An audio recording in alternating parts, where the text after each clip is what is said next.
నమః శివాయ. నవంబర్ 9వ తారీఖు చాలా విశేషమైన రోజండి. ఏమంటే ఆరుద్ర నక్షత్రం అన్నమాట. అది శివుడు జన్మించిన నక్షత్రం. ఆ రోజున తప్పకుండా శివుణ్ణి అభిషేకించుకుని దానాలు చేస్తే చాలా మంచి జరిగిద్దండి. అలాగే 21 బిల్వపత్రాలతో పూజ చేయటం వల్ల ఆర్థిక ఇబ్బందులు ఏమన్నా ఉంటే చక్కగా తొలగిపోతాయి.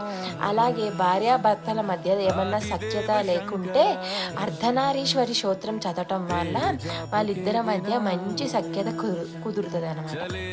తప్పకుండా ఈరోజు శివాలయానికి వెళ్ళి శివుని దర్శించుకొని తప్పకుండా అభిషేకాలు అయితే చేయించుకోండి. మీకున్నంతలో ఎవరికి అయినా దానం ధర్మాలు చేయండి. ఆ పరమేశ్వరుని ఆశీస్సులు మీ కుటుంబంపై ఎల్లవేళలా ఉంటాయి. ఓ నమః శివాయ. సర్వే జనా సుఖినో భవంతు.